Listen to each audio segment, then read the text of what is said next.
बर्बाद, हो बर्बाद, हो बर्बाद। अरे ये मनमानी नहीं चलेगी, नहीं चलेगी, नहीं चलेगी। लोकतंत्र में गुंडागर्दी नहीं चलेगी, नहीं चलेगी। लोकतंत्र में तानाशाही नहीं चलेगी, नहीं चलेगी। निजी कारण हो बर्बाद, हो बर्बाद, हो बर्बाद। कर्मचारी एकता जिंदाबाद, जिंदाबाद, जिंदाबाद। आवाज दो, एक है, आवाज दो, एक है। भारत माता की जय हो। नमस्कार, मैं चंदन कुमार और आप देख रहे हैं अपना पसंदीदा चैनल अंगवानी। साथियों, जैसा कि आपको पता है, हम आपको देश के विभिन्न हिस्सों में कर्मचारियों से जुड़ी खबरें, जुड़ी अपडेट आपको दिखाते रहते हैं। तो आज हम सीधे चल रहे हैं उत्तर प्रदेश, जहां के बिजली विभाग के कर्मचारी 110वें दिन, आज मतलब जो है वो 110वां दिन है जो कि उनका प्रदेश व्यापी आंदोलन धरना का कार्यक्रम चल रहा था। इस पर चर्चा करने के लिए हमारे साथ उत्तर प्रदेश विद्युत संयुक्त संघर्ष समिति जो उनके संयोजक शैलेंद्र दुबे जी जुड़ रहे हैं। उन्हीं से हम जानेंगे आखिर किस मुद्दे से, किस समस्या से उत्तर प्रदेश के जो बिजली कर्मचारी हैं वो नाराज हैं और उनका आंदोलन इतने लंबे वक्त, यानी समझिए 3 महीना हो गए, 3 महीने से भी ज्यादा दिनों से चल रहा है। शैलेंद्र सर, बहुत स्वागत है आपका अंगवानी पर। जी सर, ये 110 दिन से आपका कार्यक्रम चल रहा है, मतलब ये धरना का या जो भी आंदोलन है आपका सर, तो आखिर मुख्य मुद्दे क्या है सर, ताकि आम लोग भी समझ जाए। बिजली के कर्मचारी तो समझ ही रहे हैं, अब बस सरकार नहीं समझ रही है, तो हम समझ रही है आम आदमी भी आपकी बात समझे। तो उसको लेकर सर आपका थोड़ा ध्यान चाहिए, आप बताएं कि आखिर ये क्या आंदोलन है, क्या मांगे और किस चीज को लेकर आप लोग नाराज हैं, जो कि 3 महीने से भी ज्यादा दिन हो गया आपको आंदोलन करते हुए।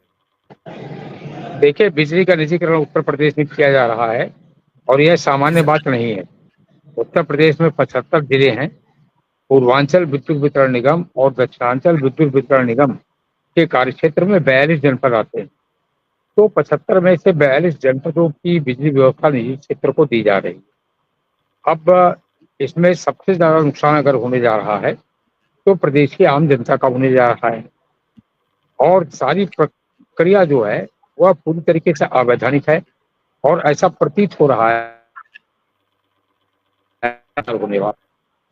जैसे मैं यह बताऊं कि इस प्रक्रिया में निजीकरण में मदद देने के लिए जो सलाहकार नियुक्त किए जाने वाले हैं उनकी बिडिंग 3 बार टाली गई और चौथी बार उनसे विद्युत बिड जो डलवाई गई है 15 तारीख को, तो उसमें 3 कंपनियां आई हैं। तो जानकारी मिली है, अर्नस्ट एंड यंग है, ग्रैंड थॉर्नटन है और डिलाइट कंपनी है।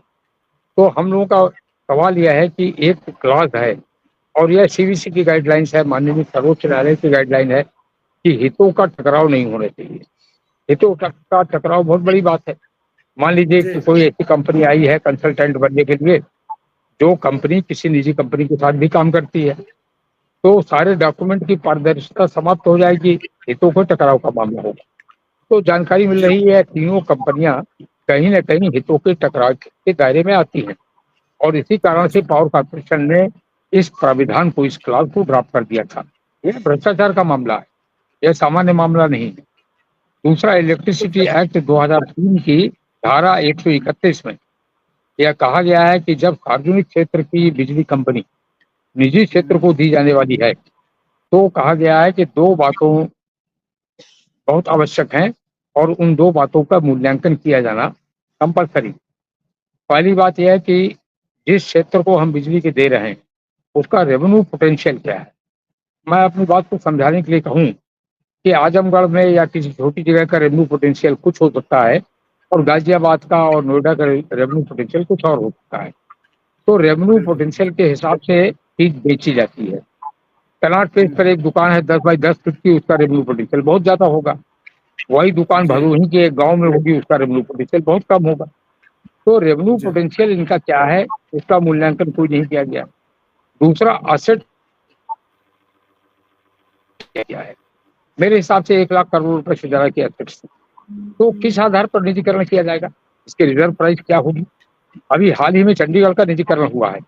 चंडीगढ़ का निजीकरण जब किया गया तो 174 करोड़ रुपए चंडीगढ़ की रिजर्व प्राइस रखी गई थी और चंडीगढ़ के पावर डिपार्टमेंट का मुनाफा 200 करोड़ रुपए का सालाना था। तो यह तो मजाक है ना।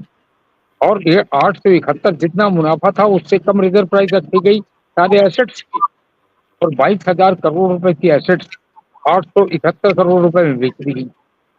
दूसरी बात यह आती है कि जब आगरा का निजीकरण किया गया था 1 अप्रैल 2010 को, अब 15 साल गुजर गए करीब, तो तब 2200 करोड़ रुपए का पावर कारपोरेशन का एरियर था। और जो एग्रीमेंट हुआ, एग्रीमेंट में ये लिखा गया था कि यह एरिया टोरेंट कंपनी इकट्ठा करेगी और पावर कारपोरेशन को वापस दे देगी। पावर कारपोरेशन उसको 10% इंसेंटिव के रूप में धनराशि दे देगा। आज तक एक भी पैसा टोरेंट कंपनी ने नहीं दिया। टोरेंट कंपनी ये 2200 करोड़ रुपए हड़प गई मुफ्त में। जब भिवंडी में निजीकरण हुआ था वहां भी टोरेंट कंपनी थी, वहां 3000 करोड़ रुपए। भिवंडी का मामला 22 साल पुराना मामला हो गया है और वहां पर भी प्राइवेट कंपनी 3000 करोड़ रुपए आ गई। पूर्वांचल के और दक्षिणांचल के विद्युत वितरण निगम में 66,000 करोड़ रुपए का बकाया है बिजली का। यह बकाया है, माफ नहीं किया गया। अच्छा, जाए तो आज ये दोनों कंपनियां मुनाफे में आ जाएंगी। तो यह बकाया इसी पर निजी कंपनियों की नजर। निजीकरण होने के बाद प्राइवेट कंपनियां यह बकाये की धनराशि लूट ले जाएंगी, जैसे आगरा में लूटा, जैसे भिवंडी में लूटा। तो यह दूसरी बड़ी बात है। तीसरी बड़ी बात है कि जब जीरो टॉलरेंस की पॉलिसी है उत्तर प्रदेश सरकार की, तो जीरो टॉलरेंस की नीति में यह सब क्या हो रहा है, किस बात की जल्दी है, क्यों इतनी अफरा तफरी मची हुई है। टोरेंट कंपनी का जब निजीकरण हुआ था 15 साल पहले, तब निजीकरण कानपुर का भी हुआ था, टेस्को का। कानपुर के कर्मचारियों ने विरोध किया और 2 साल के बाद वह निजीकरण का एग्रीमेंट रद्द करना पड़ा। आज हम कानपुर की आगरा से तुलना कर लें। आगरा में प्राइवेट कंपनी है, कानपुर में गवर्नमेंट की कंपनी है। कानपुर आज इंडस्ट्रियल सिटी नहीं है। कानपुर में जो भी इंडस्ट्रीज आ रही हैं वह शहर के बाहर आ रही हैं, वह केस्को में नहीं। कानपुर में केस्को के अंतर्गत जो टेक्सटाइल मिलें थी वह सब करीब करीब बंद हो चुकी है। तो कानपुर में कुछ भी इंडस्ट्रियल नहीं है। आगरा एशिया का सबसे बड़ा लेदर हब है, भारत की लेदर कैपिटल कहा जाता है आगरा को। और ताजमहल होने के कारण आगरा में जितने 5 सितारा होटल हैं उतने 5 सितारा होटल पूरे उत्तर प्रदेश में मिला के नहीं है। लेकिन आगरा से हमें टोरेंट कंपनी दे रही है 4 रुपए 36 पैसे प्रति यूनिट। हम 5 रुपए 55 पैसे की बिजली खरीदते हैं यूपी का पावर कारपोरेशन, और टोरेंट कंपनी को बेचते हैं 4 रुपए 36 पैसे में। टोरेंट कंपनी कोई किसान नहीं है, टोरेंट कंपनी कोई बिलो पॉवर्टी लाइन नहीं है। तो हम टोरेंट कंपनी को बिजली देने में ही सालाना 274 करोड़ रुपए का पिछले साल हमने नुकसान उठाया है। और आगरा का जो एवरेज टैरिफ रेट है, क्योंकि मैंने बताया इंडस्ट्रियल सिटी है, कमर्शियल सिटी है, तो वहाँ का एवरेज टैरिफ रेट है 7 रुपए 98 पैसे प्रति यूनिट। टोरेंट कंपनी 800 करोड़ रुपए का मुनाफा कमा रही है।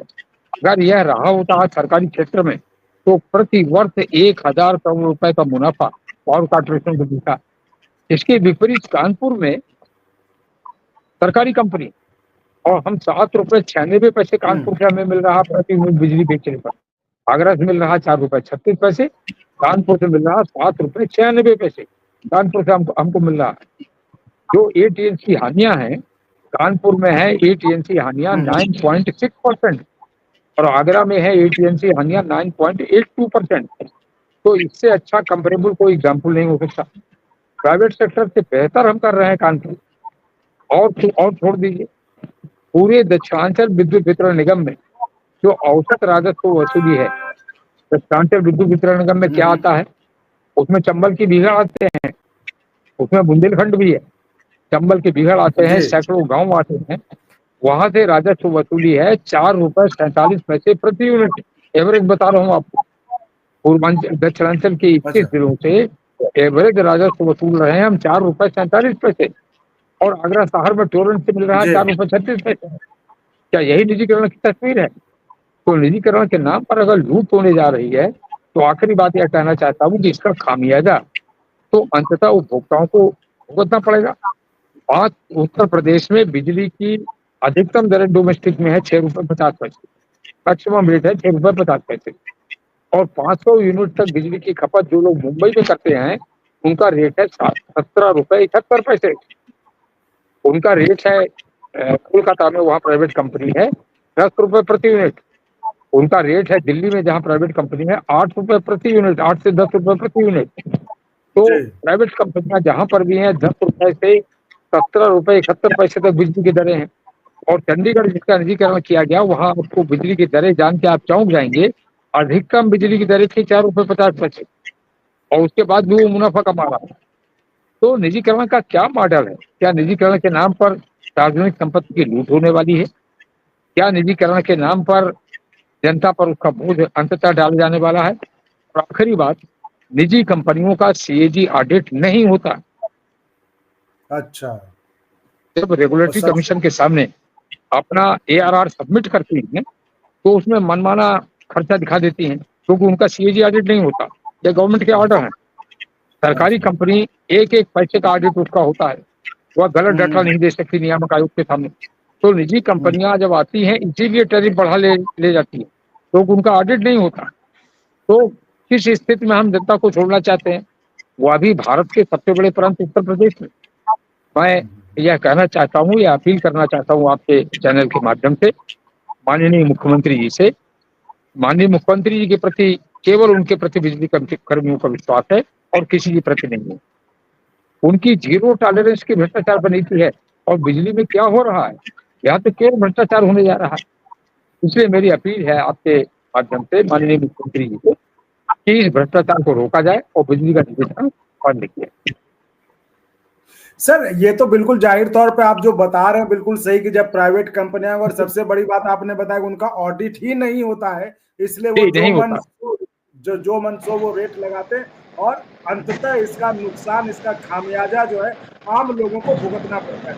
सर, आपने विस्तार से बताया, तो एक चीज और हम समझना चाहेंगे कि आप मतलब क्या निजीकरण के विरोध में, या निजीकरण की जो प्रक्रिया है उसमें लग रहा है कि उसमें हम निजीकरण के विरोध में, निजीकरण के विरोध में। मैंने आपको निजीकरण की तुलना करके बताया। अगर कानपुर का परफॉर्मेंस, कानपुर एक मरता हुआ शहर है, उसका परफॉर्मेंस अगर आगरा से बेहतर है, निजी कंपनी से बेहतर है, तो निजीकरण की जरूरत क्या है? निजीकरण की प्रक्रिया पर हम इसलिए सवाल उठा रहे हैं क्योंकि उसके माध्यम से हम माननीय मुख्यमंत्री जी का ध्यान आकर्षित करना चाहते हैं कि भ्रष्टाचार हो रहा है। प्रक्रिया पर इसलिए सवाल उठा रहे हैं। बाकी हमारा विरोध निजीकरण से है, ना यह जनहित में है, ना यह कर्मचारियों के हित में है। तो सर, ये 100 दिन से भी ज्यादा, यानी 3 महीने से भी ज्यादा दिन आपका आंदोलन चल गया उत्तर प्रदेश में, तो क्या लग रहा है सरकार मानेगी सर? देखिए, हम लोग अपना काम कर रहे हैं। सरकार होती है, और हमारी सरकार है, जनता की सरकार है, कर्मचारियों की सरकार है। मैं उम्मीद करता हूं कि मुख्यमंत्री जी तक हमारी बात पहुंचेगी और उनका हस्तक्षेप होगा, हमें विश्वास है। नहीं, ये तो बिल्कुल, ये तो लोगों को भी साथ आना चाहिए, क्योंकि जिस तरह से अगर आखिरकार मतलब इस फैसले का बोझा जो है, बर्डन है, वो तो आम जनता पर ही पड़ेगा आखिरकार जाकर। बाकी तो कर्मचारियों तो अपना आंदोलन वो कर ही रहे। तो ठीक है सर, आप, मुझे लग रहा है आप एयरपोर्ट में हैं, आपका पास समय भी की भी कमी होगी, तो आपका बहुत बहुत धन्यवाद, आपने समय निकाला। जी सर, तो हम आपसे आगे और भी जुड़ेंगे, और हम जानते रहेंगे कि आखिर और किस समस्या को लेकर आप आगे बढ़ रहे हैं, उसको क्या समस्या है। सर, बहुत धन्यवाद। ठीक है सर। तो ये थी हमारी खास बातचीत उत्तर प्रदेश विद्युत संघर्ष संयुक्त मोर्चा के संयोजक शैलेंद्र दुबे जी से, जो बता रहे थे कि उत्तर प्रदेश के बिजली कर्मचारियों के आखिर वो मुख्य मांगे क्या हैं, और वो किस तरह से निजीकरण के विरोध में है, और उनका आंदोलन 100 दिन से भी ज्यादा, यानी कि 3 महीने से भी ज्यादा हो गया, और सरकार अभी तक उनकी मांगों पर सुन नहीं रही है। तो देखते आगे इसमें जो भी जैसे होता है, कुछ भी अपडेट होता है, हम आपको समय समय पर अपडेट करते रहेंगे। तो फिलहाल इस वीडियो में इतना ही। आप ऐसे ही चैनल को लाइक, शेयर, सब्सक्राइब करते रहें, और संभव हो तो ज्वाइन भी करिएगा, जिससे हमें आपके लिए और गुणवत्तापूर्ण कंटेंट के निर्माण में मदद मिले। बहुत बहुत धन्यवाद।